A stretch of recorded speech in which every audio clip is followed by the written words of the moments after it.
Hi, everyone. I'd like to begin by acknowledging the traditional owners of country throughout Australia and pay our respects to them, their culture, and their elders past and present. My guests and I will be joining this meeting on the lands of the Wurundjeri, Woiwurrung, and Bunurong people of the Kulin Nation and the lands of the Turrbal and Yagara peoples. So hi everyone, I'm Isabel. I'm the head of communications and marketing at SwiftFox, and we are very excited to be here today to discuss the important upcoming referendum. And it is our privilege to welcome Rueben Berg, co-chair of the First Peoples Assembly of Victoria, and of course Jackson Wood, our chief operating officer at SwiftFox and the resident data genius. So welcome. Firstly, you, Rueben, welcome. Thanks so much for being here and your no doubt incredibly busy schedule at the moment. Yeah. Would you like to introduce yourself to our listeners here? Yeah. Sure. Welcome. My name's Rueben Berg. I'm a proud Gunidzmara man, and I'm one of the co-chairs of the First Peoples Assembly of Victoria, and it's great to be here today to have a chat. Great to have you here. So thanks so much for coming. Jackson, do you want to kick us off? Jackson's here to give us some data insights and run us through some quick referendum questions to kick things off. So Jackson, quickly, what is a referendum? A referendum is an opportunity for all Australians to vote for a change to the Constitution, which is different to the recent marriage equality plebiscite, which was non-constitutional and non-binding. Great. And how many referendums have there been? There've actually been 44 referendums in Australia, but only 8 of them have passed. And what majority do we need? So for a referendum to pass, the referendum needs a double majority. So first, we need the majority of Australians to agree. That's the first. And then we need the majority of people in a majority of states to agree. That's the second. Great. When was the last referendum? The last one was way back in 1999. So that means that for millions of Australians, this is going to be their first ever referendum. And how many people have already voted in the referendum? So this is pre-poll and things like that. So of the 17.6 million Australians who are on the electoral roll, 2.8 million have already voted early at one of the many voting centres around the country, and 2 million have applied for a postal vote. That still leaves 72% of us had left to vote between now and the 14th of October. Great. Okay. Well, thanks, Jackson. Rueben, thank you for taking the time to meet with us. I'm going to start with the obvious question. What are we voting for on October 14th? Yeah, great question. So the question that's being asked when you actually go in to vote is just going to say that there's a proposed law to alter the Constitution to recognise the First Peoples of Australia by establishing an Aboriginal and Torres Strait Islander voice. Do you approve this proposed alteration? That's the question that we're being asked. You can find the wording of the actual alteration itself, and it's useful to take a look at that. I won't go through all of it, but I'll give you the high-level summary of what it says, and it's talking about we want, in recognition of Aboriginal and Torres Strait Islander peoples as the first peoples of Australia, there shall be a body to be called the Aboriginal and Torres Strait Islander voice. This voice may make representations, so give advice to the Parliament and to the executive government on matters relating to Aboriginal and Torres Strait Islander peoples. And the last point in there is talking about the Parliament shall be the one who actually make up the rules about the composition, the functions, the powers and procedures of that body if it does get up. Great, thank you for that.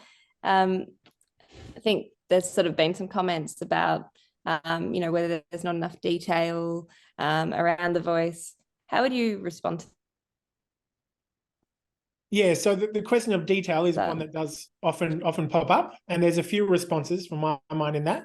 One is that the Constitution is not supposed to be the place where we have detail. I'm sure everybody joining us has read the Constitution many times, and we would all know from reading the Constitution that there's not a lot of detail in there. It's about the principles. That's what the Constitution is supposed to be about. And so this in keeping with that, this proposal is just about the principle that there will be a voice, it will make representations, and then it specifies that it's up to Parliament, as it is with many, many other things, to actually decide what the exact detail is going to look like. So the Constitution is not the place for detail. The detail will come afterwards through negotiations of Parliament and their work. But there is other detail that sits behind this. There are what's called the design principles. And the referendum working group, they put together these design principles. And that talks about key elements of what this version of the voice will look like, that it will be elected representatives from the Aboriginal and Torres Strait Islander community. They won't be handpicked by the government. It'll be up to different regions to decide also how they want to go about selecting their representatives. There's not going to be a one-size-fits-all for the whole nation. Different regions will be able to come up with different methods that they want to appoint their representatives. And there'll be requirements in there around ensuring there's elder representation, youth representation, gender quotas, regional representation. There's a whole lot of work being done to make sure that this will be a diverse group of First Peoples and an accountable group of First Peoples, both in terms of having to get re-elected, but they'll be subject, just like any other agency, to anti-corruption and all those sorts of things. So democratic, representative, diverse, and accountable. Those details sit there within the design principles. Great, thank you. So there's parts that the question itself is, we already heard at the start, but then some of that sort of detail and information will come later and will be part of an ongoing process. Great. I am just saying some of the other things that have come out. Some people have said that the voice is divisive or dividing people on race. I'm sure we've heard that. How are you sort of responding to this when it's coming out? Yeah, so that is a concern that does get raised. The Constitution already talks about race and describes different elements of that, which some of it I wish it didn't, but there's powers in there that already talk about race. But the reality is that right now, the Commonwealth Government, our parliamentarians, they make a whole lot of laws specifically about Aboriginal people and our culture, whether that's laws about cultural heritage, whether that's the policies and programs around closing the gap. There's a huge suite of decisions the government makes that are targeted decisions. Sorry, my camera's gone. It'll come back in a second. There's a targeted decision specifically for Aboriginal peoples. And so it seems only fair that if the government is going to be making these types of decisions, that they do so by actually talking to Aboriginal people about that we have a say on those things. Great, thank you. And I think that's sort of an important thing as well, hearing that there is already things around race and that this is something slightly different as well. Jackson, I might go to you. Are there any global precedents to this sort of body as discussed with The Voice? There are actually quite a number of examples of other jurisdictions with various different versions and levels of their voice to Parliament. And so we can see those in South Australia, New Zealand, Finland and Norway, just to name a few. Yeah, that's interesting. Rueben, do you have anything to add in terms of the precedents and bodies that you've seen around the world? Yeah, I mean, got a pretty good example right here in Victoria. The First Peoples Assembly of Victoria, we're an elected group of First Peoples. We've got regional requirements about how we're chosen. We've got gender quotas. We're accountable to our community. And we've been operating as a voice for First Peoples, specifically about treaty, but a voice for First Peoples here in Victoria since 2019. And you hear a lot of this fear and concern about what might possibly happen. All these dangerous things could occur if we have a voice. Well, we've already had one here in Victoria for all that time. And I don't think any of those things have come to fruition whatsoever. So there's no concern around a voice. We've just been able to advocate for things for our community, and it hasn't had any negative impact on the rest of the community. So there's really good precedent in the work we've already done here in Victoria. Similar body also in the Australian Capital Territory. They've got an elected voice to their parliament. They've had that for at least 10 years. So. Okay. And what are some of sort of the benefits that you're finding in terms of having those the voice in Victoria, a voice style thing in Victoria, and then, the benefits that you're finding in terms of those bodies being in existence? Yeah, for sure. So two really powerful examples are that here in Victoria, we had a legislated process around treaty making. That was the choice the Victorian government made, that they wanted to have a treaty making process. And so that's why we were established to progress those conversations. But when they'd set this up, the state hadn't considered the truth aspect. So we know from the Uluru Statement from the Heart, we've got voice treaty truth. And so we used our voice to advocate for the government to say, well, actually, if we're going to do this, we should also have a truth-telling process. So we advocated for that. And to their credit, the government listened. and they actually established the Yuruk Truth and Justice process. So that was something that came about based on the advice of an elected group of First Peoples. That is a really powerful shift. But also, we advocated that there shouldn't just be for treaty making just statewide treaty, but there should also be local traditional owner-based treaties.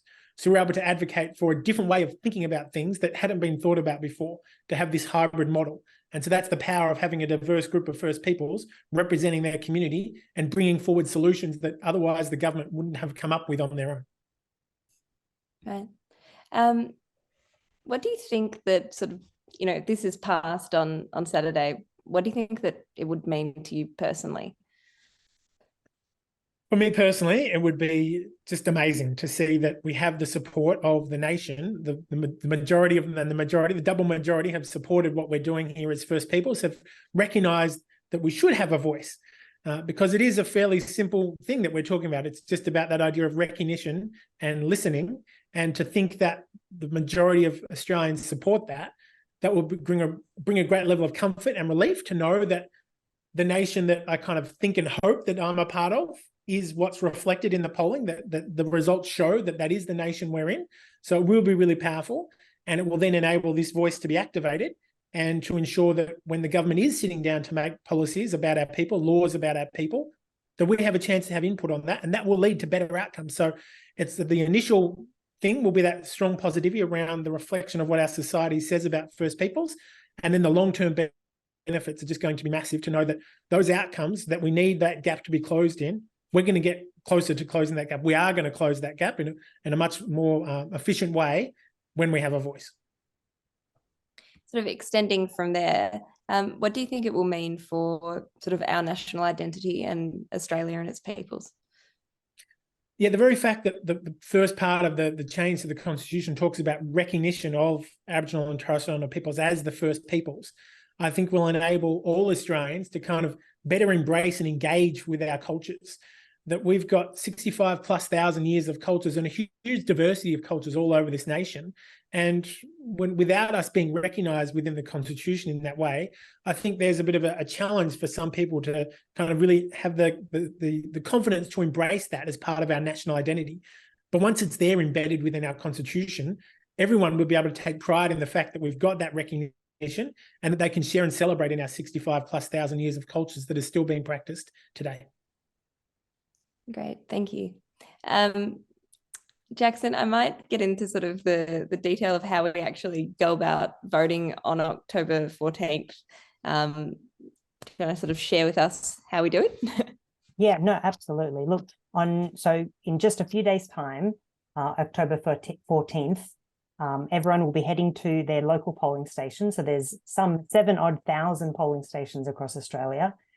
But, all of the same sorts of places that people will be used to for their federal elections and state elections. So there's always one nearby. But in case people are busy between now and then, in case people are busy on Saturday, there are quite a number of pre-poll voting locations as well, just like people will be used to. So again, all of those sort of similar places that you're used to voting will be there.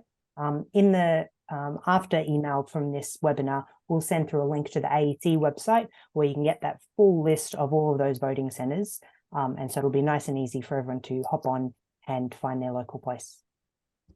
Great, thank you. And also, writing yes and writing no, is that so I think there's been some discussions around crosses and ticks. Do you want to quickly go over that one as well, Jackson? Absolutely, yeah. So they'll make it, so the official advice is to write either yes or no. It's made very clear on the ballot paper that you will be reminded of it several times while trying to vote. So just remember to write either yes or no. No ticks or crosses, no slang, nothing else, just yes or no. Great. Rueben, you've been doing this, campaigning and talking to so many people. Is there anything that you'd like to sort of say and just get out there before we open up to questions? For sure. I think one of the main comments that we still hear in the kind of conversation is, well, what do Aboriginal people think about this? And if you look at the polling, that shows you that more than 80% of First People support this voice.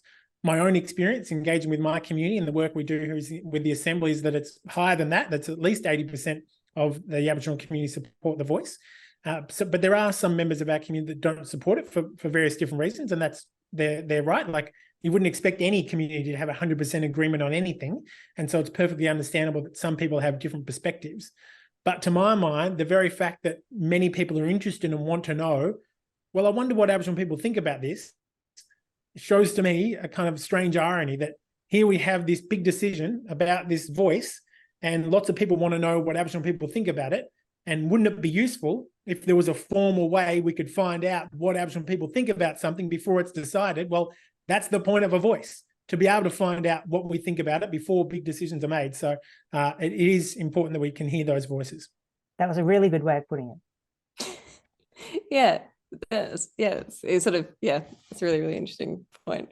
There's a few questions coming in that I might just field as well. One is just around the difference between, we sort of touched on a bit before, but between legislation and what's in a constitution. Rueben, do you want to just sort of that? I'm happy to talk about. So the wording which I read out before, and I encourage people to take a look at that, maybe can share a link to that as well for people.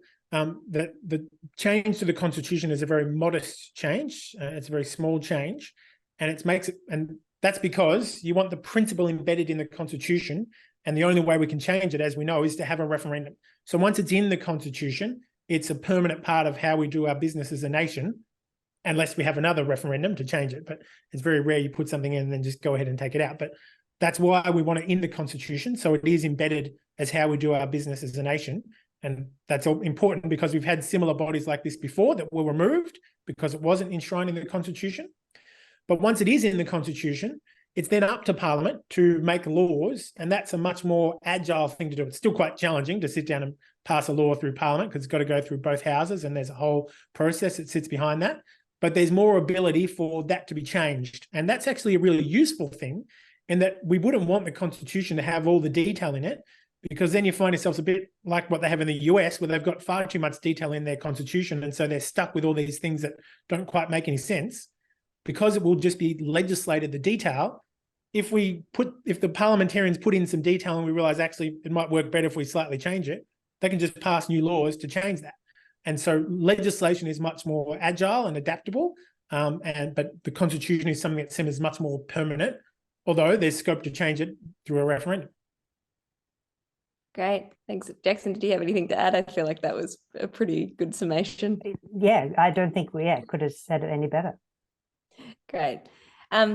This one, I think, is just sort of speaking about some of the, again, different things that people are seeing on TikTok and Instagram, and some misinformation. But it was around, will this increase at taxes, having the voice?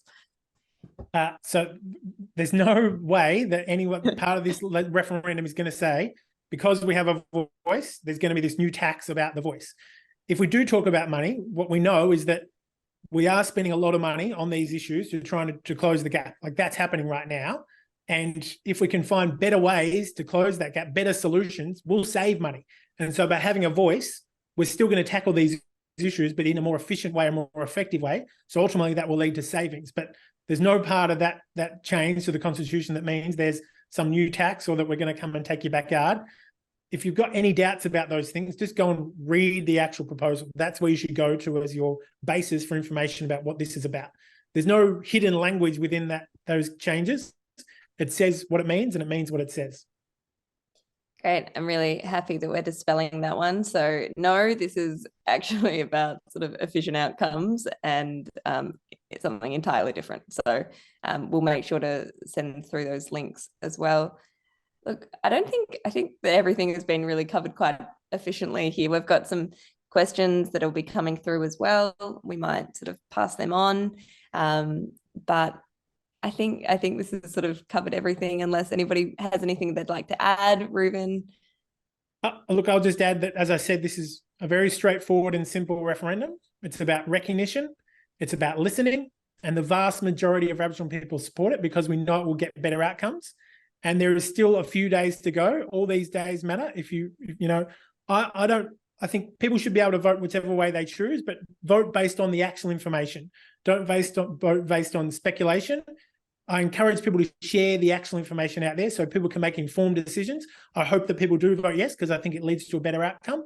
But regardless, make sure you're voting on the actual information. Yeah. I think that's a perfect summary. So vote on the actual information. We will send through the actual information as well to everyone who's listened. We'll also be resharing this. Thank you so much, Rueben, for sparing 20 odd minutes with us in the midst of this incredibly hectic campaign. And thanks to Jackson as well for sharing some data insights. My pleasure. Thanks, everyone. Thanks. Bye.